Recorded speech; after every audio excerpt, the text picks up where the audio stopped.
Welcome to Shoot Your Shot, the podcast. Welcome back. We are the Photography Podcast.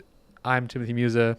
I'm Lindsay Coulter. And in this show, we're here to answer your DMs, voice notes, voice messages, hot takes, anything related Questions, to the concerns, wedding, dirty words, portrait, photography, space. Sometimes we just rant about stuff. Sometimes we just go off the cuff. And every once in a while we riff. Once in a while we riff. But we do start every episode with a rolling of the magic 8 ball. Lindsay, can you reach? I cannot reach. Absolutely. I keep putting it on your side. Thank you. What's going on in your life? What do you want the mystical, magical 8 ball to determine for us? Yes or no? Going on in my life. You know what's so funny, Tim? What's I up? am swamperood with work right now. Hit it. And it doesn't feel manageable at this moment. Okay. So how about I shake this thing and see, do I think that I'm going to find balance sometime soon? Let's hope. We're getting heavy right off the cusp here. Will Lindsay find balance sometime soon? Without a doubt. Without a doubt. And it actually says without a doubt. That it's very interesting for those of you who have watched this before. You know that when I shake this thing, it often takes me like 1,200 shakes for it to actually get there. It was immediate, huh? It was. So I think that's even more certain that I'm going to find balance. Pull myself right on out of those weeds real soon. Great. How does my audio sound to you, Tim? Does it sound like weird? It sounds just a little bit quiet. I don't know. I'm in your ears, in your car, I'm sure, to the people there. But Demo. That's yours. Maybe it's just in my ear monitor that I can't hear myself. Oh, that sounds more like I usually sound. Okay. I think you also sound a little quiet. Thanks. I'll turn mine up too. There we go. So nice. Listen, I'll fix it in post. You won't know as a difference as a listener, as a viewer. We have a few more questions in our vault, our bank, our barrel, but we're always looking for more. So if you have ideas, thoughts, hot takes, questions about photography, whether it comes to portraits or weddings, please reach out to us at the Shoot Your Shot Podcast on Instagram, slip into our DMs, and we will get to them. I dug through some of the videos we took at the last Canada Photo Conference that we hosted, and I found a fun story from Bethany and Luke. They are a wedding photo video team out of Ottawa. Grey Loft Studios. They're so wonderful. They're lovely yeah. people. And so I thought she had a longer story, and during the video, you can see that Luke kind of like speeds her along with like, he was joking. He's like, "You're talking for her." Classic husband.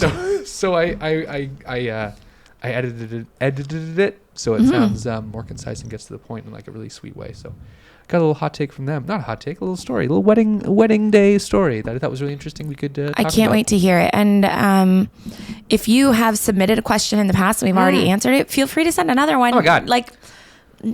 We want to hear from you. If you've already sent one, things evolve. Our businesses change. Follow-ups. It's a different month. Send us, give us a little update on how things have gone. But let's hear from Bethany at Grey Loft Studios. Hi there. We're Bethany and Luke from Grey Loft Studio. We're going to talk about our craziest wedding day ever as wedding photographers and videographers. So this is going back to 2022. It was a wedding in May, and this client had their wedding postponed 3 times because of COVID. We were actually new photographers because the other photographer that she had hired was no longer available. The day before the wedding, I get a text. The bride has broken her leg coming down the stairs, bringing decor to the venue, and now is going into surgery the day before her wedding. Already crazy. On the day of the wedding, the venue owner comes up to us and he goes, "If you want to do a first look, a storm is coming. We got radar things on our phones. We should probably do the first look right away." And as we're getting there, but by the time this sort of happened and by the time we got her there, you could literally see the trees just bent over like this. We get outside, we start doing the first look, and the Derecho, the famous Derecho that swooped across Ontario, soaked our bride from head to toe. We got soaked from head to toe, and then the power went out in our area and the venue had to kick the bride and groom out of the venue. They basically had nowhere else to go, and all of their guests had to go home. We were freaking out, and so we knew we had a generator at our home, and we only lived 15 minutes away. So we actually decided to host them at our house and got pizza, got all of their friends went home and grabbed booze and grabbed ice, and we ended up having their wedding reception in our driveway, in our garage. And she was in her cast and everything with her wheelchair, getting like, dancing around. We even called the hair and makeup people to come back because she was all soaked. So they came back to like fix her up, and we did like maybe 10 minutes of photos. So that was our craziest wedding day ever. If you want to hear more detail about it, let me know. But it is absolutely insane. Thanks for listening. Bye. A little bit crazy, huh? I think that's the craziest one I've ever heard. Have you experienced anything? I mean, we experienced something similar. Which one? The one at what's it called? It was a tennis court. The venue reception space was a tennis court with this is way back before they did renovations. Roseville. Yeah, I wasn't going to say the whole thing. I said the same thing. Go for it. This is before they renovated. Owners, yeah. Very different owners, very different space. But there was a tornado warning. We had to go inside with the entire wedding reception. This is when the Mac Weddings crew. This is like the first wedding we were together with Jeff and Michelle. It was. Yeah. It was. I need to go back for a moment. That is the craziest circumstance. That's the craziest set of circumstances I've literally ever heard. Yeah. Yeah. As a combination of things. Also, I'd never heard of a Dureco. Yeah, I just Am looked I it dumb? up. No, Do no, I know what that- I thought like- you might have because you're a geography major, but I could be wrong. Yeah, probably I should have. Let's cut to the wiki here. A Dureco, from Spanish. I'm not going to get into that. What is it? Oh, it's Hurricane a force winds. straight line windstorm that is Wow. associated with fast moving group of severe thunderstorms. That's Look at crazy. That. Look at that monster. Good grief. Like a supercell, I suppose. Yeah. Wow, that is crazy. I have so many. I have so many follow-up questions. Like, yes, Bethany, I do have more questions. Yeah, we want to know. How incredibly chill is this bride? Yeah. She was in surgery the day before A broken leg. and still went on with the wedding the next day. And her venue kicked her out. And the venue kicked them out. Like, what kind of, was it a tent venue? Like, that's the only venue that I can imagine that the venue is saying, hey, you need to leave and don't you dare come back. I think there was electrical because issues. Storms. Yeah. Oh, yeah. Okay. The Yeah. electrical. The power was out. They mentioned a generator. Yeah. But like that the venue didn't have a backup plan feels a little bit weird for me. But again, it was the Wild West. After COVID, lots of venues were making choices that they didn't love making. And also just short staffed, right? Like people were just scrambling to stay open as a business if you're a venue or like a ceremony space. Like having staff on there on a schedule that made sense was probably really difficult at that time. So I'm not really surprised.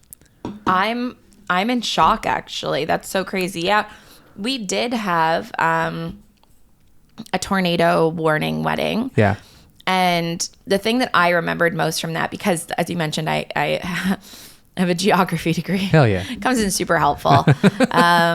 You can imagine the amount of times that one needs to rely on their geography skills. Did you guys cover cloud types in geography school, or was that not? Yeah, like in grade 7, Tim. okay. Like geography when you're an adult, like in university, What is it? is slightly more in depth. It's like Drumlins? cartography, Okay. geographic information systems. Your fiance is also a geography major, so I'm Glacial a little till. I asked her. little concerned Listen, that you on one don't of our know what first we actually dates, I studied. asked her, "Tell me some geography stuff." She's like, "I don't remember any of it." I've Well- asked every week that we've been together, and all she can mention is glacial till, which is really interesting. I Yeah, think it's so she and I dismissive as a learned term. different. She and I then learned different drumlins, things. knowing what drumlins are, like She and I learned very different Okay, things. so there's a big. So there's different specialties in geography. What did you specialize in? I'm curious. I liked human geography. Oh, And then another thing that I really is enjoyed. that kind of like anthropology, or is that? It's sort of the thing that I really actually liked was the reason why people populate certain areas and how that can impact marginalized communities and how weather in those areas can impact them. So the thing, if I was going to be a photographer that I wanted to sort of focus on was natural hazards. Obviously, there's natural hazards worldwide. Yeah. Natural hazards are obviously much more concerning in areas that are like ecologically fragile. So, for example, poorer communities that live in incremental housing, like that they build their houses step by step, right? Like they maybe live in shacks that are literally put together with wood, scrap pieces. No foundations. And then over years, they build more scrap wood and build and build. And it's called incremental housing. It happens a lot in really, really poor areas. Right. Those also happen to be built typically close to water sources. Okay. So that they can farm. Yeah. But then it also is the most likely to be flooded. Right. Flash flooding. And deal with really horrible, like during, like, think about some of the worst natural disasters you've ever seen. Yeah. They're usually impacting really poor communities the worst. Right? Like you're not really seeing like wealthy communities getting super hit hard by it. And if they are, at the very least, they have insurance and all of those things that are great for that. However, what do you remember most about the Arville tornado warning that we had? So the thing that I remembered the most about it, because I did focus on natural hazards. Yeah. One of the things that you learn in natural hazard sort of teaching is that regardless of people's lifestyles, you don't want to cause a panic. Right. You don't you don't want to cause, I shouldn't say lifestyles, regardless of people's situation, whether they are at home or you're at like a major sporting event or something like that. You don't want to cause a panic. However, what we have noticed over time is that people either panic or they don't take it seriously at all because we have so many warning systems on our phones and we feel probably overly confident in our own safety people and watch in our movies structures. All the time and they think like, oh, I could totally get out of that situation. They see Twister. Yeah, they're like, that's fine. I'll just get a belt, tie it to a pipe running 30 meters into the earth and I'll be fine. And then the fun thing about weddings is that, well, people are usually drinking a fair amount. Yes, and they feel invincible on that wedding day. They feel like they can do anything because they're wearing a suit and they're an elevated version of themselves. And how could weather, of all things, affect me other than me needing an umbrella, let's say? Yeah. And so my main concern as we were seeing tornado watch and warnings go off, which if you're unfamiliar, those are two different things. They're different variations in can you break those down? I'm curious. In severity. You know, I think I'm going to screw it up, but I'm pretty sure. Look it up. No, a watch is... am I right? Yeah. So a watch is when there are threats of it in the area. We believe there are. They can see it on a radar. Okay. And a warning is like, no, it's here and you need to actually take cover. It's happening. And we had the take cover notification come through on all of our devices. And it was one of those venues where no one was really running the show, which is why Jeff and Michelle were hired, right, as the planners. Yeah. Because did Jeff officiate that wedding, or was that before? I think that was before that time. Okay. Yeah. But they had no one really. Actually, maybe not. But anyways, I think he was there through dinner, but no one was really running the show from the venue side of things. There was a catering team. They weren't going to be the ones to evacuate a tent. No. There was Michelle, who was the planner, and no one really wants to make the call. Do we need to evacuate this? Yes or no? Right. And I kind of just said, like, do you guys want to be alive? No, not just.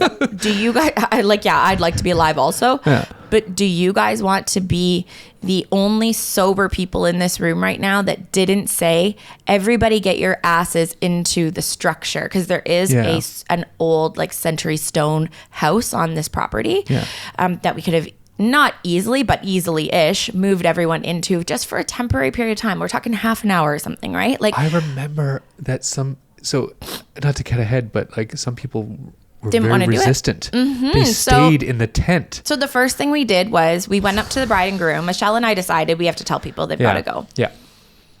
At the very least, we need to tell them that we think that they should. Okay. And if they choose to and shit goes wrong, we did our due diligence. Yeah. Like, let go and let God. We can't be faulted for that ethically, responsibly, anything. We know that we did the right thing. Yes.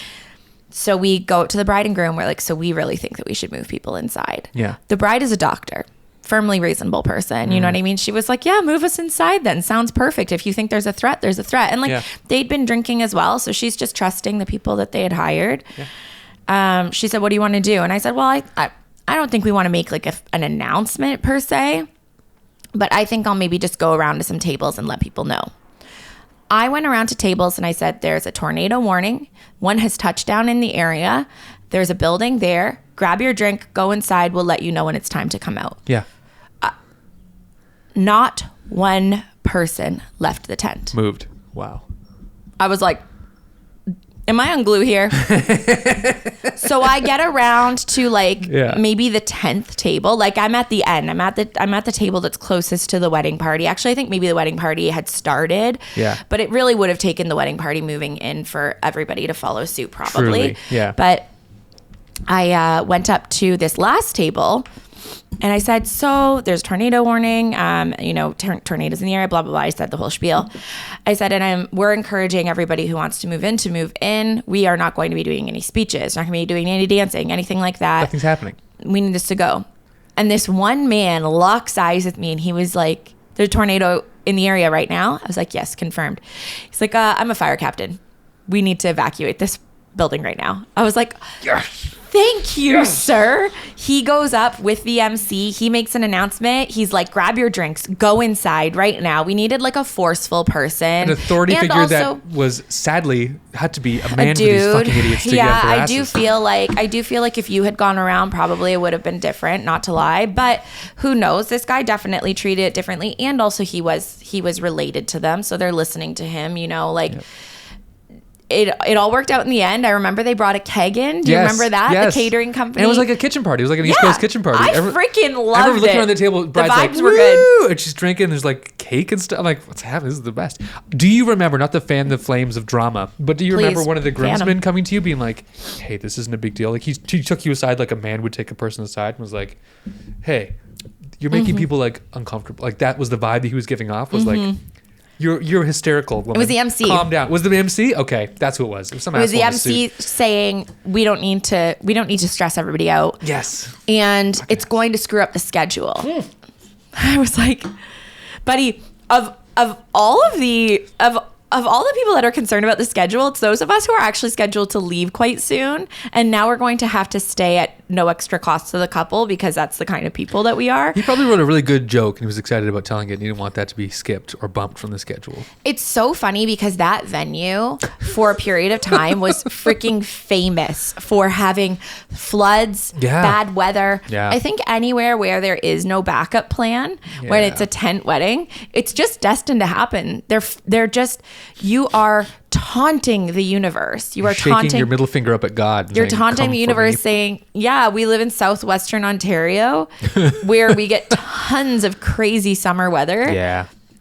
I'm going to have a venue with a tent that floods regularly and see what happens. Listen, they've changed quite a bit. They have an actual structure now, which is really wonderful. Their flow of water so it doesn't actually flood anything anymore. They have a great pergola for doing weddings in that same space. They've renovated completely to where it's no longer an issue in my mind. It feels like a distant past. They have an actual ballroom now. They also have a ballroom. Yeah. They have proper facilities to our camera, to take care of weddings in a way where the weather doesn't really affect things. So it is a really good thing. If you happen to be a couple that's getting married, listening to this, it's really critical that you know what your wedding will look like in any weather. Yeah. Whether it's a winter storm, whether it's a tornado, power outage. Like, let's put it on the flip side. Yeah.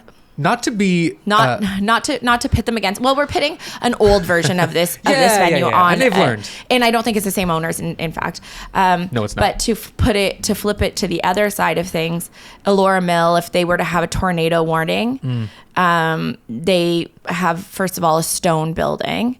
There's many places people could go that they could still continue the celebration, and I would bet my left arm on it that they've got generators. Yeah. So Bethany, good on you. Bethany and Luke, good on you for having yourself a little garage party. Yeah. I don't know what I would do. I guess we could bring people back to the studio. Yeah, we have the studio, but at the same time, we don't have a generator. We do have a keg that's empty, which is exciting. So you could look at the keg and be like, that'd be nice to have beer. No, it's a full keg. It's just 3 years old.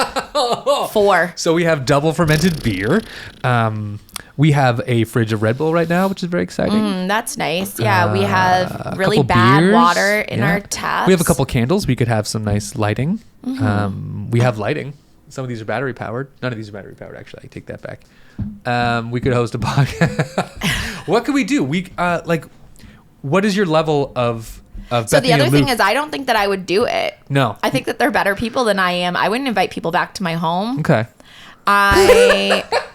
I guess it depends on the number of people that were Sure. there, right? It was a COVID wedding, so maybe Yeah. it was 20 people or something like Let's that. hope. Yeah. I'm 100 just not that gracious, Yeah. unfortunately. I'm really not. Like, I would have probably said after you had the knee surgery that it's time to take the L and reschedule one Yeah. more time. No kidding. We rescheduled enough during COVID. Let's give What's it one more. Yeah. Get on crutches at the very least. You know what I'm saying? No, that's What a trip. But I truly think that above and beyond. they are better people than we are. They So that's definitely are. just a fact. Yeah, so- And now it's been proven, you know? No, we're all aware. Yeah. What do you think? Do you think a bride and groom should have a contingency backup or like check in with venues if they have a generator? We talked about that briefly just now, but I'm curious, like what there's only so many backup plans that a couple can have given like the possibilities of the planet of like acts of God or like, fire, tornadoes, that kind of thing. How far should you go as a couple? Should you have kind of a backup space, whether it be your home or a hotel room or an idea No, I of a think place? it's absolutely what do you think bonkers it is? to You think it's the assume same? that your Okay. venue doesn't have the backup place in backup. Like, imagine a couple being like, oh, I have to have a backup venue. I have to have a backup photographer. I it's have to have a insane, backup obviously, yeah. videographer. I think it's crazy. I think that venue, obviously without knowing anything about them or like maybe they were $50. Like I have literally no clue. We But need to know more. So they this is should an have. instance. They should have had Bethany a and backup Luke. in place. Yeah. If you are hosting important events, Yeah. you should have backups in place. Or the couple knew what they were getting themselves into. That's just another one of those instances of Yeah. sometimes you don't even get what you pay for. I think it's one of those things where I wonder what the refund looked like because they would have had to have prepaid for alcohol and yeah. all kinds of things. Like, And this was pre-ceremony that they shut it down because it was first look and then lights out. No one is they allowed would to have be here. had Go to have home. refunded them. I hope so. Like either that or, I mean, did the venue say, here's like 30 cases of wine? They're they said yours they had now? to- Like, I don't understand. They said they had to like scrounge alcohol from like friends and families' Yeah. homes. So I wonder if this is unique to the post-panny just past the panoramic because people were kind of like living in the Wild West already. Today, I feel like this would be a news story. It would be a problem. It would be like a front line headline news. 2024. Yeah. Yes. But 2021, 2022, like that's kind of like, We let a lot of- it's fine. I just had my third vaccine for a pandemic that shut down the world. I'm so grateful I get to actually see people in one place. So this is fine. You know what? It's so is weird totally to me because even just listening to Bethany tell that story, I was like, the trauma of this story is Yeah. real right now. We have really moved so far in such a short period I of know. time to think like 2024. I actually keep forgetting like things will happen where somebody's like, oh yeah, but that was in that stage. And I'm like, what do you mean that stage? And then I Yeah. remembered it was like a movie Yeah. where there were zones. I was actually explaining this to somebody the other day that's not from Ontario. And I was like, yeah, like we had zones within the same province. Yeah. Because we have a condo in Collingwood that was in a different zone. Maybe we talked about this on the podcast, but we have a condo in Collingwood that was in a different zone from Waterloo.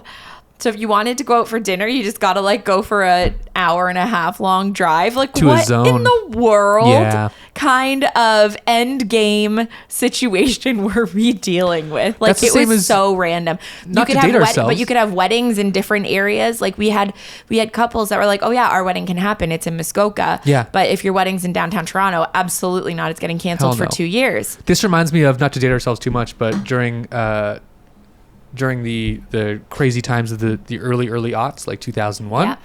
when the terrorist attacks were happening all over the planet, Yeah. we had warning levels on the news of like there's a high Threats. probability threat level of a terrorist attack happening, and it was like colors like red, orange, green. Like I don't remember specifically. Tim, those still happen. But it's not in our. I don't think about it. You know what I mean? But Oh. it's not like on the news. It's not something that was like, hey, did you hear the warning level? Let's not go into work today. Like that's what we were at Into for work? months. Okay, so I mean, I was not to date you, but I was 11 when that happened. I was So, only like, 13. I was 14. I know, but the difference between 11 and like a teen, like I was completely unaware Okay. of what was going on. I watched 9/11 happen, and then You went back to school? yeah, I didn't know anything.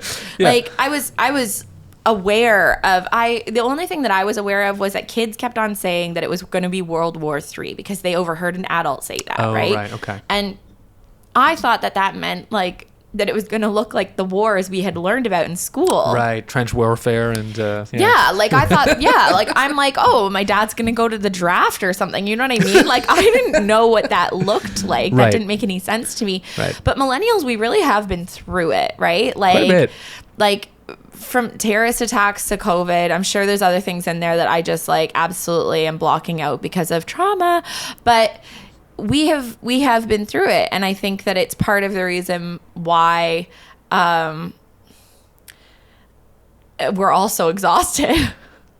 Yeah. why we're all so burnt out, but also still trying, right? Yeah. But it is so interesting to me because I think, to bring it back to the COVID thing and how crazy those times were. Yeah. There was a lot of good that came out of it. Obviously, not disregarding the thousands and thousands of lives that were lost, and a lot of them were needless, unfortunately, due to ineffective government and bad communication and Poor healthcare in a lot of areas, and really wrong dissemination of vaccines, misinformation, the internet. like just a lot of really crazy shit that went on. Could have been solved. So not to just disregard any of that, Whitewash that. but the positives that came out of it were that clients were just really wanting to celebrate in a really good way, and having a garage kitchen party type of thing would have been totally fine. And maybe they weren't that adamant to like go and like pitchfork and sue the venue because they were like, listen, some things are just out of our control. Yeah. Imagine our clients all said that. Oh, it's okay. Some things are just out of our control. I don't hear that ever, actually, to be honest. It's one of those things I've talked about before in this podcast, and in my life when I have discussions with couples who want to do something a bit simpler and want to just do like a backyard hootenanny, whether it's like big or small.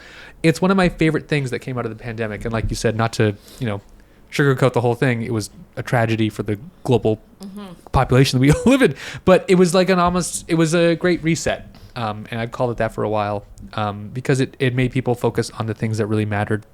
And it helped people like understand the perspective of like, hey, this isn't an event that needs to be necessarily publicized. This isn't about creating content for the gram. This is about spending time with people who I rarely get to see right now because we're all rat fucked by these lockdowns. Yes. That you get to actually enjoy the day. You savor the moments you have with people, and it became more about the connection between not only the couple getting married, but the people around them. So it was very intentional, very beautiful, and I feel like this is a TED Talk, but it is very much like it was an amazing reset for people understanding the perspective of what a wedding needs to be and should be versus what it could be to impress people on the internet. So I loved it. I think that's one of my favorite things to take away from it.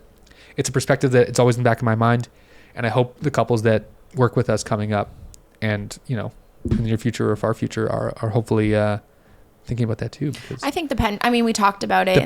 The pendulum will come back around. We talked about this a few episodes ago when we were talking about TikTok and the reel that I made that went pretty viral. And I say I keep on saying I didn't even fucking make that reel. Yeah, you did. Well, I spoke on it, but Tim made the whole reel. So thank you, It's Tim. your idea. It's gotten to 200K as of today. So Ooh, that's exciting, dude. It's so weird because I think that this sounds counterintuitive, especially if you follow me on Instagram. I can't stand social media as from a values-based system. I really it goes against my belief system. But we did talk about this.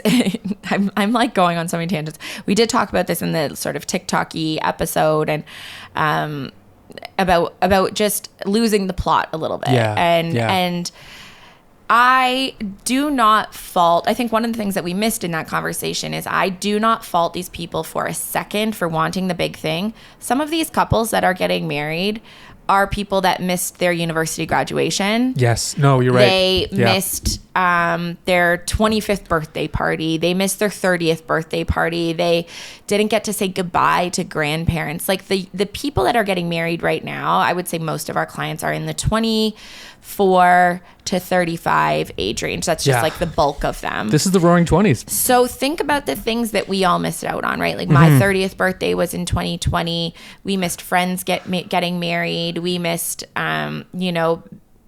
people that we knew and loved from our own town. They passed away. We didn't get to do a celebration of life for them. Like there were really, really crazy things that happened during that time just for us. And we're not in the, like, I would say even 5 years younger than you and I, Tim. They really missed out on a lot because there's a lot of milestones that happen in that like 19-year-old that they've been thinking about 25. for their lives and just couldn't do. Yeah. So I kind of get if I missed out on my high school prom, my university grad, my frosh week, my whatever, you better bet I'm taking every freaking dollar I have and I'm throwing one heck of a party. Like, no, you're not wrong. And I remember those days during COVID being like, you guys, the next party I'm going to host is going to be a rager. And I was actually wrong because in fact, what happened was we were locked up for so long. You hit your mid-30s, you're like, that I was like, you know what's sick? Books? Loungewear and yoga. Yeah, and going to bed at 9:30? Like a 7-step skincare routine Yeah. I live for. Now I'm like really a big fan of brunch. Ooh. And so maybe if I have another get together, like, so anybody that is our close friend knows, like, I love a party, and Taylor and I have hosted many, many parties. We have like annual Christmas parties. We used to do an annual Jingle Ball. Yeah. We used to do an annual Valentine's party called the Kiss on the Lips party. For those of you that loved Gossip Girl. Never seen it. XOXO. But we used to throw some really big parties, and I really, really missed out on them during COVID. So from one party girl to another, you host that fucking rager, babe. You have that party. I think that's phenomenal. If that's what you want to do, host the big ass party. Bethany, thank you so much for that story. Thanks for sharing it with us. Thank you so much. That was phenomenal. We want to know, follow up with us. You mentioned that we have questions. We should reach out, and we're officially reaching out to you. This is us reaching out. We need details, whether we share them or not. We're curious to know name of the venue, how many guests were at your house. What the heck? First of all. How are you such a good person? And did your house get trashed at all? Well, they said it was the driveway, so maybe it was fine. It's tough to use the washroom. I have seen their house on Instagram. It's a beautiful home. Is it? I was going to say. A big boy. They It's must got a have nice lawn. Big ass house. So we want to know more. Even if it's just something we share online a little bit or a lot of it, please tell us more information. And if you are like Bethany and you've got a great wedding story to share with us, you know, Tim and I would love to hear it, because Tim and I have lots of really good wedding stories, but we actually instantly forget them all. Just like Tim was like, remember that one? And I'm like, no, actually, I completely forget it. Whenever people say to us, tell us your craziest wedding story, we're always like blanking. I immediately forget them, like literally a week after. So if you could share yours with us, that would be phenomenal. Please send us a DM if you have questions, if you are feeling stressed, if you're feeling overwhelmed, or if you're feeling like, I got this big win that I want to share with somebody. That's the other thing. Like, give it up. I feel like we are not celebrating each other's wins quite enough in this industry right now. And I would love to hype you up. You can be as general or specific about your win as you want to be.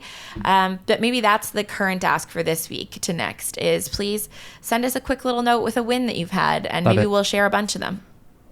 Thank you so much for being here. Like, comment, subscribe, do all the things. We'll see you next week. Toodaloo.